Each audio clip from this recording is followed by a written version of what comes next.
What's the easiest way for you to lose interest during a game session? The moment the GM is having two NPCs talk to each other, I want to whip out the Family Guy Funniest Moments livestream.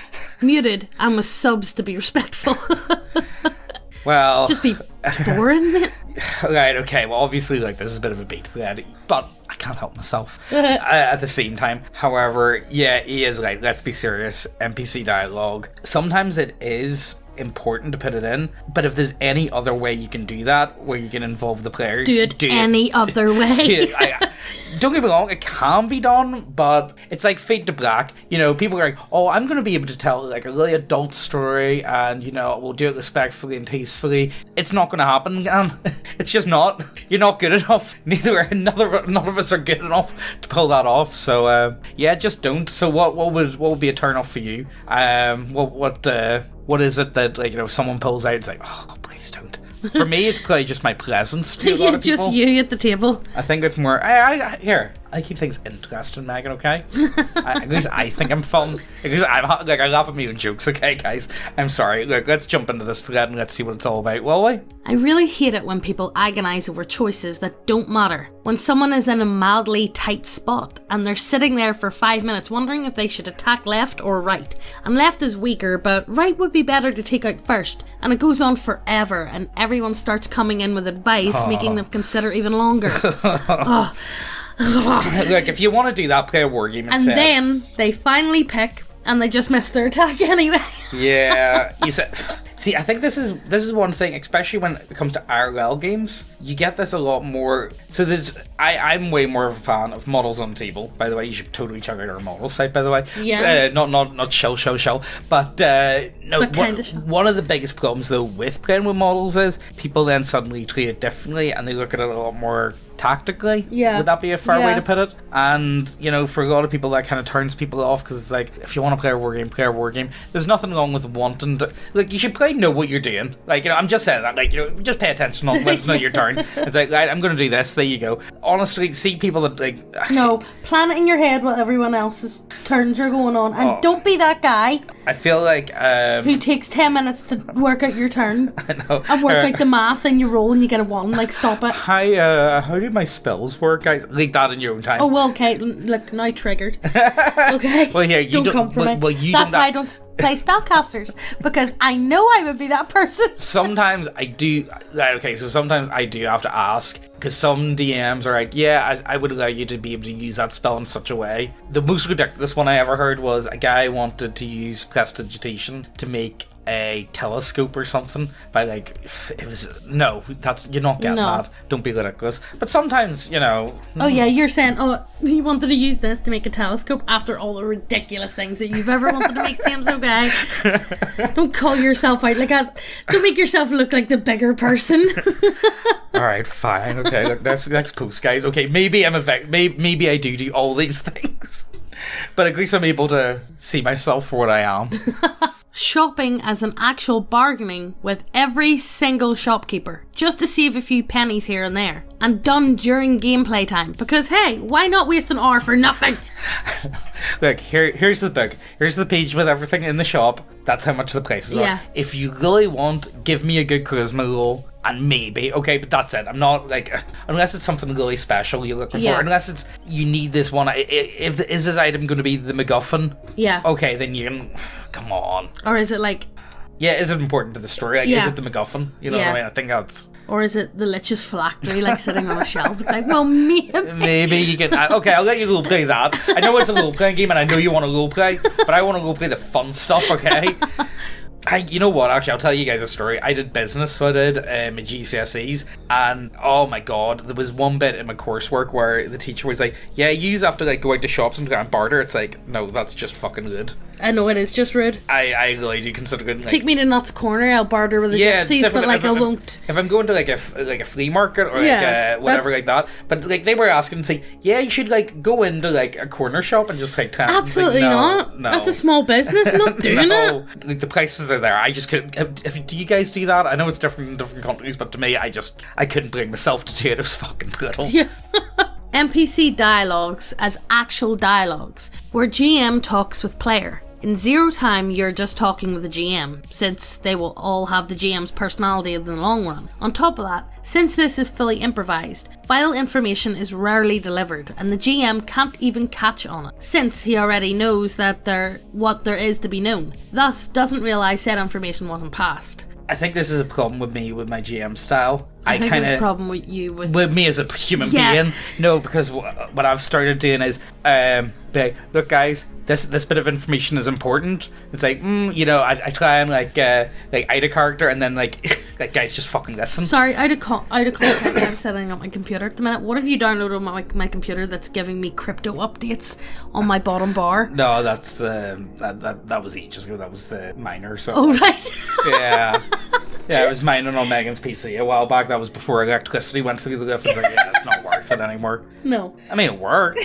Here, Megan's got is it an RTX 3090 or something like that? I think so. Yeah, you've got a better graphics card than me, for God's sake. You know? That guy who ponders for 5 minutes on his combat move, especially... we already talked about this. Skip, next one. Any of the new RPG that does stuff like downtime or personal projects as codify on the rails activity in the middle of the new session, and the GM is too much of a greenhorn to realise this is a terrible idea and will completely grind the whole game into a halt. Yeah. What's new RPG? New, just like new. Like I got this a while back. Someone was complaining to me about, like, for instance, like session zeros and stuff like that. Yeah. I think session.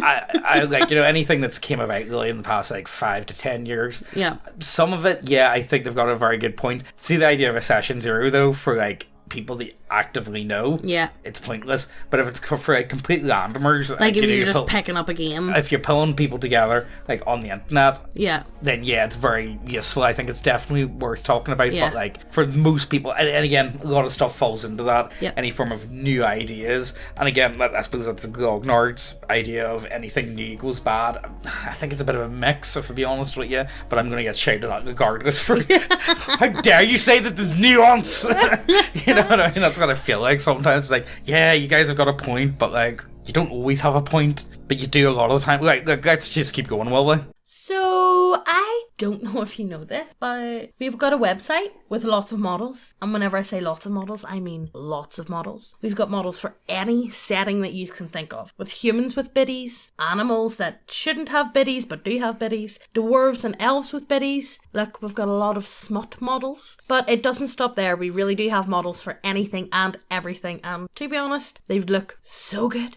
Chef's kiss, so good. But it's not all smut for all you good Christian Minecraft server players. We've got you covered. And we even got the weebs covered too, which is unusual for this channel because we don't like weebs. The weebs aren't that bad, okay? They're just fun to laugh at. We also have 5th edition subclasses and adventures, which some of them are free for download, and we sell a physical printed copy of Steel Water as well, and you can request a signed version if that's your thing, where I'll draw a penis on it for you.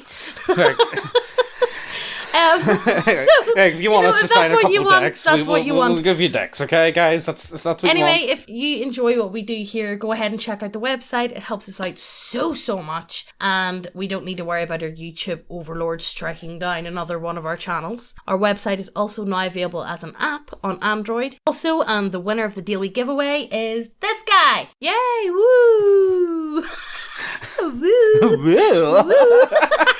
Look, anyway, in for a chance to win, all you gotta do is like, subscribe, leave a comment down below, automatically entered in.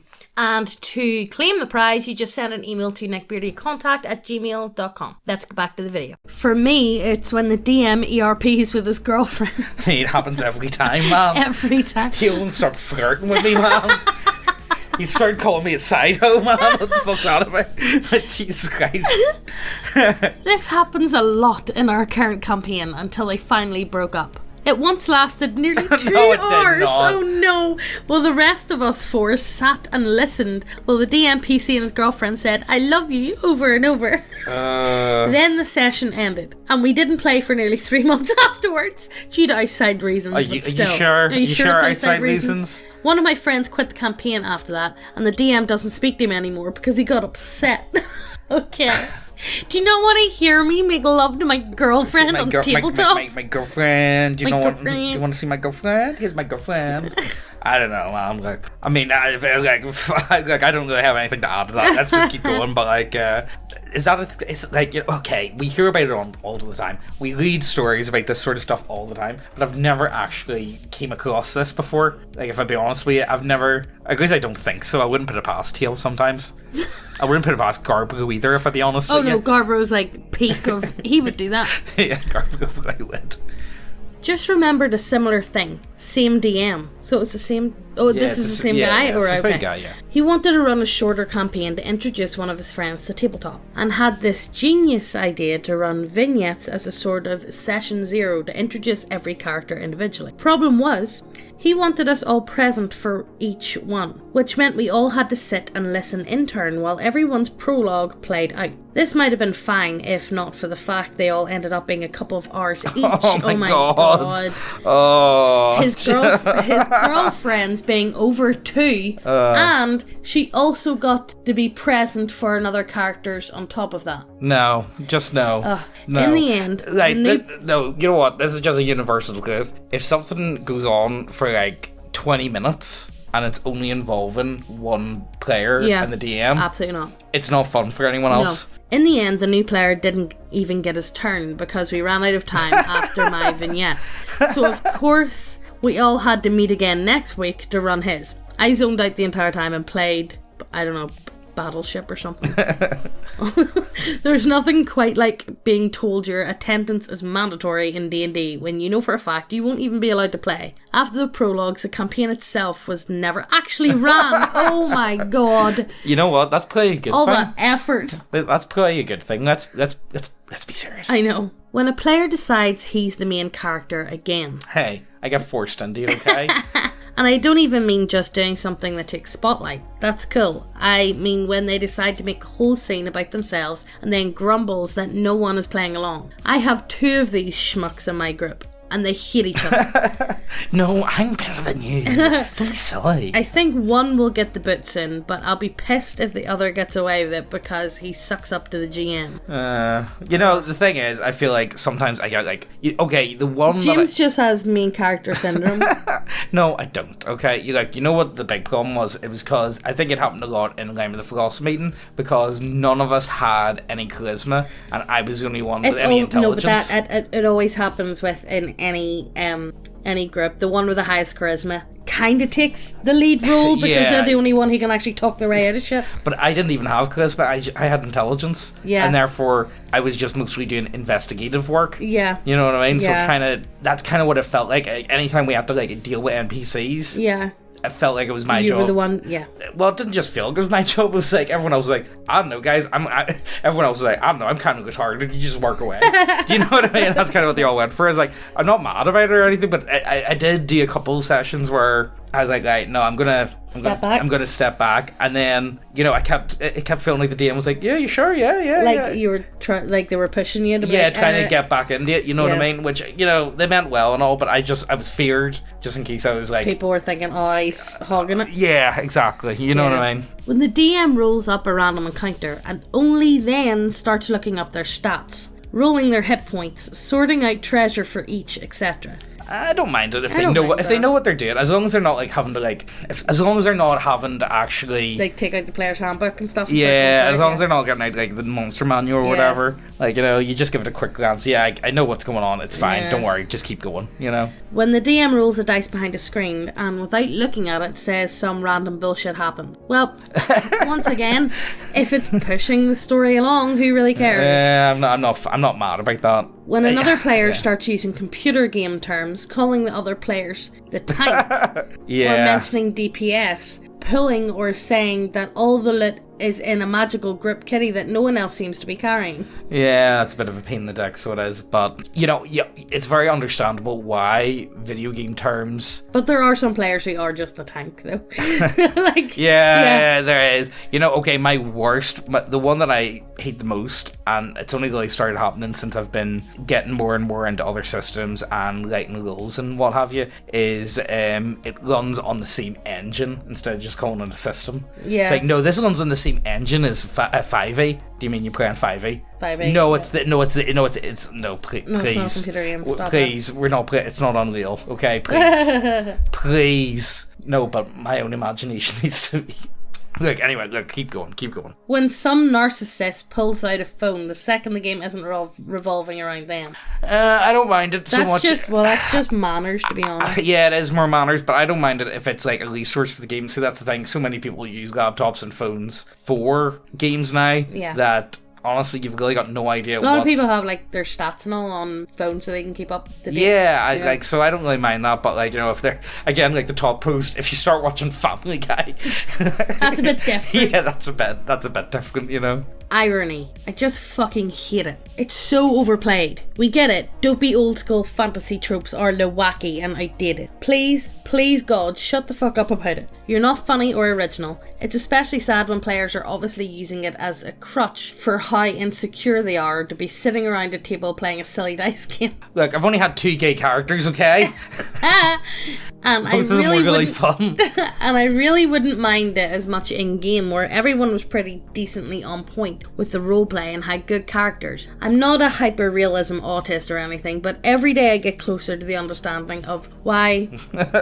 Alright, you can't say that. Yeah. Can't say that. I find it impossible. My name is James, and I find it impossible to play a serious game. Yeah, no, I can't either. It's just not something, you know. See, that's what makes it boring for me. So, okay, I'll give you guys one. So I got a book recently called Sword and Caravan. It's written by RPG Pundit, and it's more of like a history book. It goes from Richard the Lionheart up to, I think, the Mongol invasions of Baghdad. And it's a really cool book, but it's very serious. It's more like a history book. Yeah. And I just do not feel like I could, like, and the whole thing is like, it's a big huge hex map from the Levant the whole way to China. It's really cool. It's honestly one of the coolest books I've got, but I know I could never play it because you know yourself, you don't trust yourself. I just wouldn't be able, I just couldn't pull it off. Yeah, I know finally I wouldn't be able to pull it off, even though I know there's a lot of guys, I've talked to a few of the guys about it and they love the idea of the campaign. Yeah, but it's a very serious setting.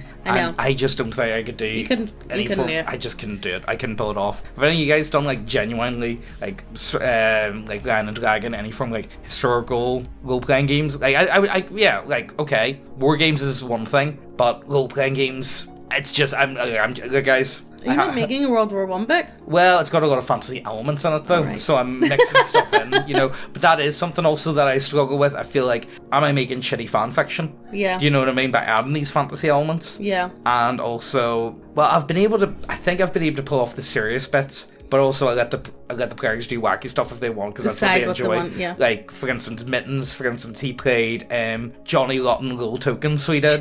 Rule Token. And it was actually a really fun character, so he was. He had a flamethrower, so he did. I killed him by accident.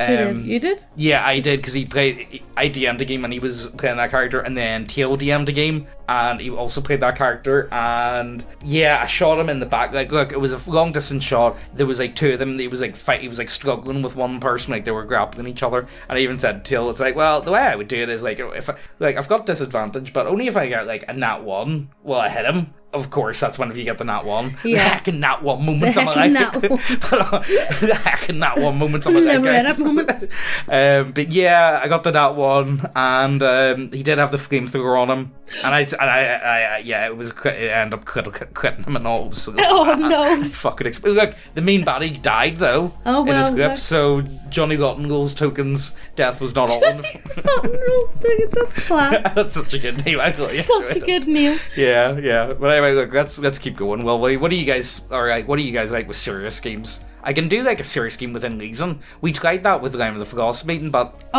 it didn't pan out really. Special Snowflake OC donuts steal tier list backgrounds. Yeah, and to an extent, backgrounds in general. La wild card behavior, like always making rash decisions that the team isn't on board with, or just doing shit that is counterintuitive in general because the person finds it funny. Okay. You know what? I've been really wanting to play a Wild Magic sorcerer goblin for a while. Oh, so you? It's probably a good thing I haven't had the chance yet. Yeah, probably. Sexual stuff in general. I don't want to listen to or be a part of what is essentially ErP between my bros or nerds in general. Yes. You see, the thing is, like, sometimes whenever the whole sex thing comes up, sometimes I feel like could it be treated in like a civilized way? But the problem is, I know what Tail's like. I know exactly what he's like. Tail, listen, it's just them bully. Yeah, I know you guys are up to no good. You know, I wouldn't put it past you, alright? Motherfuckers who take hours to decide something and then just pick the most simple and obvious solution. That was Loki, stupid cat. Do you guys hear him? I don't know if the microphones will pick him up. Poor kitty. Keep going. Oh my god. Right, I'll let you out 1 second. So, people who just take hours to decide something and then just pick the most simple and obvious solution that was brought up immediately when the brainstorm began. So that's Mr. V right there then. I'll bully someone else.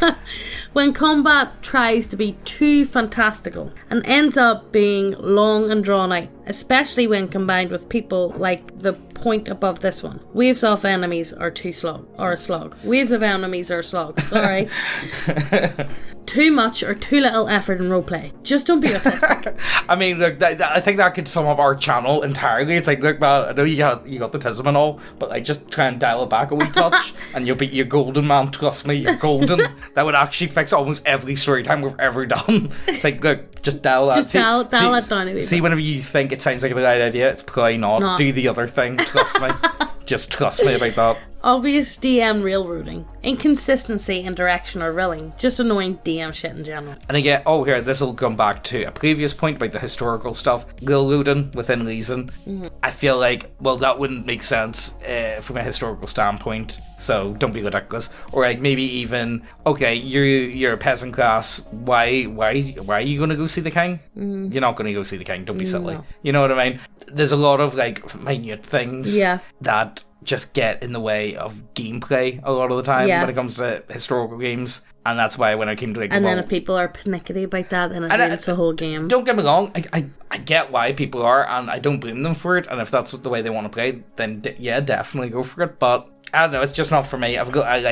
Maybe I'll fully try it someday, but at the moment I just think that's not in either of our skill sets, to say the least. Yeah. You know? Yeah. So I think that's where we're gonna wrap up for today. Mm-hmm. Garbu's Kickstarter's still going, and it's done amazingly well. Proud of the boy. Well I know. Done. Thank God. I've been guarding on him. Thank you for everyone for supporting him too. Like he's such a good writer, and he puts so much time and energy into it that it's nice to see some paying off for him. In fact, I would go so far to say that Veil Riders is in fact kind of gay because it's so garb, bro. It's so garb, it's bro. So fucking garb, bro. So like, it but it's so good. So it's that garb, bro. Though by you reading his role playing game and reading his books and listening to his audiobooks, is he in fact molesting you? Who knows? Maybe. Get the book and you'll find out. Do you want to be molested by Garbo? Well, then here, you know, get the book. You're gonna have to check out the Kickstarter, Veil Riders.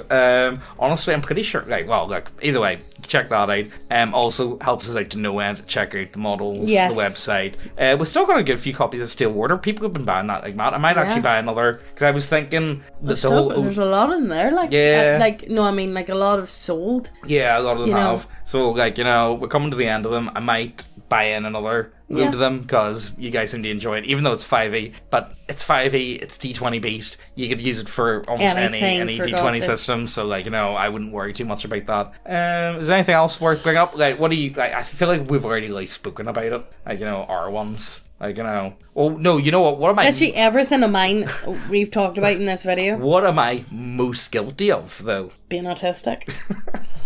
Okay, yeah, there we go. Fine. End the video, okay. Just there. Yeah, just end the video. Hope you guys have enjoyed, and we'll see you next time. Bye.